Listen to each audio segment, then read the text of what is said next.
Penting hadir bersama saya di sini ayahnya Harun Ar-Rasyid. Harun Ar-Rasyid adalah anak yang meninggal, pendukung Pak Prabowo Pilpres 2019 yang menuntut keadilan pada saat itu. Anies singgung Harun Al-Rasyid, pendukung Prabowo yang tewas 2019. Pendukung? Itu bukan pendukung, Pak. Itu anak SMP. Anak SMP itu, Pak. Belum punya hak pilih, karena pada saat itu saya dari Cengkareng naik Kopaja 88, Pak. Pengen ke Selipi. Biasanya kan Kopaja 88 muter di Selipi. Cuma sampai Grogol. Nggak boleh ke sana. Ke Tomang aja nggak boleh. Tuh, ujung-ujungnya saya malah cuci mata, Pak, di Grogol. Pada saat kejadian saya ada di Grogol. Seperti itu. Anak SMP itu yang meninggal, Pak. Lagian kenapa sampai bapak bawa-bawa keluarganya ke acara debat? Ada apa nih? Apa ingin menunjukkan kepada publik bahwa bapak itu peduli sama keluarga ini? Ntar dulu, Pak. Pada saat itu bapak menjabat sebagai gubernur, orang nomor 1 di DKI Jakarta. Apa yang sudah bapak lakukan untuk keluarga ini kalau memang keluarga ini tidak mendapatkan bantuan hukum? Apa yang sudah bapak lakukan kepada keluarga ini kalau memang kasusnya itu telah ditutup? Bukan dibawa ke acara debat agar publik tahu gitu bapak ini superhero membantu keluarga ini. Enggak gitu juga, Pak. Berbuat dulu lah baru publik yang menilai. Seperti itu. Contohlah seperti Pak Prabowo ya, masalah 300 TKI Yordania yang dipulangkan tuh, ya kan? Masalah TKW yang hampir kena hukuman mati tuh, yang kena hukuman mati diselamatkan. Jadi gitu, Pak. Berbuat dulu baru publik yang menilai. Seperti itu. Banyak-banyaklah belajar dari Prabowo Subianto. Oke, Pak? Ngakak ya melihat pernyataan Anies tadi. Untung saja ketahuan warga Jakarta lagi yang mengetahui hal tersebut. Mau nipu, ada yang lihat kejadiannya. Kan jadi malu gitu loh. Nah memang iya ya. Kok sekarang baru dibawa-bawa? Lah kemarin-kemarin beliau menjabat jadi gubernur DKI Jakarta ngapain aja? Kok baru sekarang diungkap untuk menjatuhkan Pak Prabowo? Tidak bisa. Ada saksi matanya tadi membalas langsung gitu loh. Ya memang sih kalau niat buruk itu ya jatuhnya ya seperti ini. Ketahuan sendiri. Ada yang membuktikan bahwa hal tersebut salah gitu loh. Hanya untuk menjatuhkan seseorang demi jabatan menjadi presiden itu. Malu gak? Malu gak? Malu dong. Mereka ini yang tidak ingin ada perubahan. Nah, akan ada perubahan. Mereka tidak mau ada perubahan. Lalu apa yang mereka kerjakan? Menghambat jangan sampai ada perubahan. Dibuatlah fitnah-fitnah. Dibuatlah segala macam berita supaya jangan sampai ada Nah, kita mau perubahan atau mau tetap? Perubahan. Harus kita hadapi tidak ini? Hadapi. Jadi kalau gitu kita perangi, karena mereka yang memproduksi luar biasa banyak kabar jangan sampai ada perubahan. Karena kalau perubahan mereka tidak bisa hidup. Tapi mereka adalah benalunya masyarakat Indonesia. Benalu, kalau benalu itu harus dibersihkan, betul tidak? Betul, merusak tanaman. Kalau tanaman ada benalu, apa yang terjadi? Akhirnya mati. Mati, ini benalunya Indonesia. Salam logika dari Manokwari, Papua Barat. Laki-laki suri Papua, ras Melanesia. Tanggapan saya di video ini begini. Sudah. Mau bicara sampai mau ukir bahasa sampai manis bagaimana juga tidak bisa.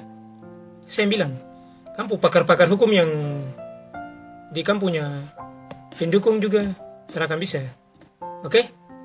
2024 ini saya bilang, kekuasaan itu punya Tuhan dan kekuasaan itu sudah kasih untuk Prabowo. Untuk nanti menata Indonesia, membangun Indonesia ke depan lebih baik. Mantap lah. Jadi stop dengan bacot, bicara-bicara banyak yang tidak jelas. Kau siapa, Panis? Kalau orang Yaman yang datang dari Yaman sana, tinggal di Indonesia, makan di Indonesia, cari segala sesuatu untuk hidup di Indonesia, yang terlalu bikin diri hebat. Mantan menteri dipecat, jadi gubernur tidak jelas untuk Jakarta, baru masih menggotot-ngotot apa? Kau tidak bancang undang-undang juga? 1945, pasal 6 ayat 1 tuh. Orang mau jadi presiden di Republik Indonesia ini harus ngaci Indonesia. Bukan orang Yaman yang datang dari Yaman sana. Ya, Anies. Mantan gubernur kita ketik di Google saja. Gubernur terbodoh tuh kau. Itu Google yang menurut Google. Gangguan betul ini. Kau kalau sudah kalah ya sudah. Kau mau bikin segala macam cara apa lagi? Mau gunakan kampungnya itu, pakar-pakar hukum dari mana lagi? Tak bisa. Tuhan sudah tentukan. Saya kutip kata-kata dari Ahok itu. Kekuasaan punya Tuhan. Dan kekuasaan itu kalau sudah dikasih, tahun ini, 2024 ini. Dan kemarin hasil keputusan. Terakhir, KPU sudah baca. Kau tidak puas ya? Logika kasihatmu di mana? Tidak baca undang-undang tuh kan? 1945 tuh. Pernah itu, pendukungmu Pak Refli Hairun pernah bilang itu. Anies tidak bisa akan jadi presiden. Karena undang-undang 1945 pasal 6 ayat 1. Kau nih katanya dosen pintar, baru kenapa tidak baca undang-undang itu? Yang mau calonkan diri jadi presiden Republik Indonesia tuh putra asli Indonesia. Oke? Tuhan tidak buta untuk mau kasih republik besar ini, yang semua agama, semua ras, semua suku. NKRI berbeda kulit hitam, kulit putih. Apa lagi? Bhinneka Tunggal Ika tuh ada di Republik Indonesia nih. Makanya Tuhan tidak buta. Kau mau ngotot-ngotot apa lagi? Kau mau ukir bahasa sampai manis sampai mau bagaimana yang kau bahasa intelektual, bahasa apa akademisi mau bagaimana yang tidak bisa. Rakyat Indonesia sudah buktikan tanggal 14 kemarin. Kau siapa? Kalau orang nyaman tidak perlu mau datang aturan Indonesia sini. Jadi sudah, tinggal tunggu Prabowo besok lantik langsung. Kok gila total saya yang bilang. Ini setengah gila. Makanya ngotot-ngotot terus ini. Kau mau gunakan tim apa lagi? Kemarin pemaksulan tidak jadi. Film dokumenter. Cara-cara licik apa lagi yang kalian lakukan? Tidak bisa. Tidak akan bisa. Oke? Saya kutip itu kata-kata dari Ahok. Ahok kata-kata itu jelas itu. Nah, tadi Anies bilang ya, dibuatkan fitnah-fitnah, dibuatkan segala macam supaya tidak jadi perubahan. Loh, apa enggak kebalik Pak Anies? Siapa sih yang buat fitnah-fitnah selama ini? Bukankah pendukung Abah yang menuduh Pak Jokowi itu PKI, anti-PKI lah, Islamnya enggak seberapa lah. Yang membuat kegaduhan siapa? Yang demo berjilid-jilid siapa? Pendukung siapa? Tanya tuh sama dedengkotnya si Refli Harun sama Dim Sasudin. Siapa gitu loh. Yang hari-hari menyebarkan fitnah, hari-hari menyebarkan kebohongan, hari-hari menghujat Pak Jokowi, menghujat pemerintahan saat ini gitu loh. Tanyakan pada mereka gitu. Nah, mengingat rekam jejak, ini loh rekam jejak Pak Anies yang masih dari sekarang masih tersimpan rapi di media sosial. Saya rasa rekam jejak itu tidak bisa dihapus. Memang Rekam jejak itu ada di sini. Bandingkan aja rekam jejaknya, rekam gagasannya, rekam karyanya, dan itu yang kami tawarkan. Ini sederhana, gubernur yang putus asa melihat kenyataan itu atau gubernur yang mau mencari solusi melihat kenyataan. Baik, Itu aja.